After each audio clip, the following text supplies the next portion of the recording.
রোজগারের ফিকির, দেশে থাইকা পারো নইলে বিদেশ গিয়া পারো, কোনো না কোনোভাবে পয়সা রোজগার করো। টাকা রোজগার করলে মা বাপ খুশি, টাকা রোজগার না করলে মা অখুশি। খালাস। এরপরে ইমান আছে কিনা, ইসলাম আছে কিনা, নামাজ আছে কিনা, কোরআন আছে কিনা, আল্লাহ চিনে কিনা, হালাল হারাম কিনা, জায়েজ না জায়েজ না, এত কিছু আমার দরকার। ফুতেরে জিগায়ও না যে ফুত কামাই যে করতেছ কি হালাল কামাই করো না হারাম, না এত কিছুর দরকার কি। টাকা দিতেছে, খাইতেছে, ঘুমাইতেছে, বিল্ডিং করতে আসে, জমি কিনতে আসে, আপেল মালটা খাইতেছে। এক ছেলে আমারে নিজে বলছে, আমি সবার ব্যাপারে বলি না, এক ছেলে আমারে নিজে বলছে, হুজুর আমি একটা দেশের নাম বলছে, যেই দেশে আমার কর্মটা ছিল, চলে আসছে ওই দেশ থেকে। আমার বলছে হুজুর আমার কর্মটা হলো এই, মদের বার, মদের হোটেলে নারী পুরুষ উলঙ্গ জিনা ব্যভিচার করে, আমার দায়িত্ব শুধু পাশে দাঁড়িয়ে মদের বোতল নিয়ে দাঁড়ায় থাকা, যতবার তারা চায় অতবার তাদেরকে মদ গ্লাসে ঢেলে দেওয়া, তাদের হাতে তুলে দেওয়া। এর বিনিময়ে আমার মাসে বেতন 2 লাখ টাকা।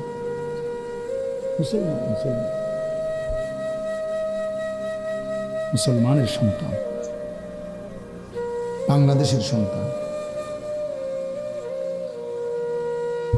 তো এই টাকা যখন বাবা খাচ্ছেন, বিল্ডিং করতেছে, কোনো টেনশন নাই। আমি আবারও বলছি, আমি সবার জন্য বলি না, ওই বলছে দেখে ওরটা কইছি, কথা বুঝছেন? আমি তো নাম ঠিকানা বলি না। হে আত্মীয়তার আইয়ুহাল কাতি', আত্মীয়তার সম্পর্ক ছিন্নকারী ব্যক্তি, আসো।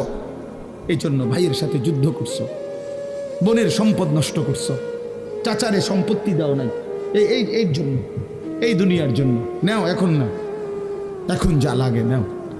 এইভাবে প্রত্যেক নাফরমান পাপীকে, হে হারামখোর সুদ করে দিগা, এখানে টাকা যা লাগে নে, নে বাটপার, এখান থেকে টাকা নে, কি পরিমাণ টাকা দরকার ছিল নে। এইভাবে রাসূলুল্লাহ সাল্লাল্লাহু আলাইহি সাল্লাম বলেন, দুনিয়ার এই সম্পদগুলো কথা বলবে আর ডাকবে, ডাকলে মানুষ, আচ্ছা এটা তখন কেরম লাগবো? কথা বোঝেন নাই? এটি যখন কথা বলবে, ডাকাডাকি করবে, মানুষ কি বলবে? লোকেরা তো সবাই দাঁড়াইছে, মানুষও তো দাঁড়াইছে, তারারই তো ডাকতেছে, তো তারা কি বলবে? ওয়াকালাল ইনসানু মা লাহা, আল্লাহ নিজেই বলতেছে, লোকেরা তখন মানুষগুলো বলবে মা লাহা, এটা কি হলো? আরে এইটা কি কারবার? এগুলো কথা বলে কেমনে? এগুলো কি কয়? এরা আমারে চিনলো কেমনে? আমি যে সিটার, আমি বাটফারে চিন্তা লাগলো, ইন্নারিল্লাহ, একের পুরা ধরা, অনবিচার আচার কিছুই শুরু হয়েছে না, এখনই বেজ্জুতি, বাকিটা তো অবস্থা খারাপ। মানে অর্থাৎ মানুষগুলো অবাক হয়ে বলবে মা লাহা, কি হলো জমিনে, কি হলো এগুলোর, এরা এমন করছে কেন, এরা কথা বলছে কেন? আল্লাহ বলেন ইয়াউমাইদিন তুহাদ্দিসু আখবারাহা, আল্লাহ তাআলা বলেন বান্দা হে কি দেখছো হবে, এই মাত্র দেখলা স্বর্ণরূপ্য টাকা পয়সা কথা বলে, এখনো না দেখবা আসল খেলাটা। ইয়াউমাইদিন তুহাদ্দিসু আখবারাহা, আল্লাহ বলেন এখন দেখবা সরাসরি এই হাসরের মাঠে তোমার সামনে, তোমার পায়ের নিচের জমিন, তোমার পুরা জিন্দেগির কথা, তোমার যত তথ্য, ভালো কিংবা মন্দ, নেক কিংবা গুনাহ, তোমার সমস্ত কিছু রাতের কিংবা দিনের, একাকী কিংবা প্রকাশ্যের, গোপন কিংবা আড়ালের, আল্লাহর কসম জমিন সবটা এখন তোমার সামনে বলে দিবে। ইয়াউমাইদিন তুহাদ্দিসু আখবারাহা, রব্বুল আলামিন বলেন জমিন সবটা কথা বলে দিবে, ভালোটাও মন্দটাও, আলোটাও অন্ধকারটাও, একাকীও অন্ধকারেও, প্রকাশ্যেও সবার মাঝেও সব বলে দিবে। রাতের চুরি বলে দিবে, রাতের তাহাজ্জুদটাও বলে দিবে, মদের আড্ডার কথাও বলে দিবে, জুয়ার আড্ডার কথাও বলে দিবে। সারা রাত যুবক উলঙ্গ ছবি দেখেছ, আল্লাহর কসম সেটাও বলবে, যে যুবক মালিকের সেজদা দিয়েছে সেটাও বলবে, তাহাজ্জুদ শোনাবে, আবার সবার সাথে যে জামাতে নামাজ পড়েছে এটাও বলবে, সব কিছু বলে দিবে। আল্লাহ বলেন যদি মানুষ ভাবতে চাও জমিন কিভাবে কথা বলে, স্বর্ণরৌপ্য কিভাবে কথা বলে, আল্লাহ বলেন বি আন্না রাব্বাকা আওহা লাহা, আল্লাহ তাআলা আদেশ করেছেন বলেই কথা বলে। আল্লাহ বললে, হুকুম করিলে আল্লাহর গোটা কায়নাত, গোটা সৃষ্টি জগৎটাই কথা বলে। ও শাহিদা আলাইহিম সামউহুম ওয়া আবসারুহুম ওয়া জুলুদুহুম বিমা কানু ইয়ামালুন।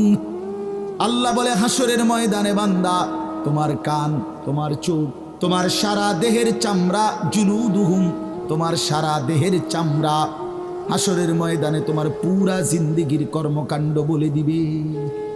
চামড়াগুলো বলবে চামড়া, মানুষের শাহওয়াত চামড়াতে। এই জন্য সমস্ত যৌনতার ঘটনা, অসভ্যতার ঘটনা শরীরের চামড়া বলে দিবে। মানুষের শাহওয়াত চামড়া, কথা বুঝছেন কিনা? হ্যাঁ, চরমে চামড়ার মধ্যে শাহওয়াত, কামনা, বাসনা, যৌন চাহিদা। এই জন্য যত লোক দেখবেন বিভিন্ন হসপিটালে, যত ডাক্তার চর্মরোগের ডাক্তার, তত লোক যৌন রোগেরও ডাক্তার। হ্যাঁ হ্যাঁ, চর্ম ও যৌন রোগ বিশেষজ্ঞ, এটা এটা একই বিষয়, একই চাপটা। চামড়া মানে আল্লাহ তাআলা বলেন তোমার চামড়া বলে দিবে কত রাত কত দিন নারীর প্রতি অবৈধ আগ্রহ, অশ্লীলতার বেহায়াপনার অসভ্যতা করেছিলে।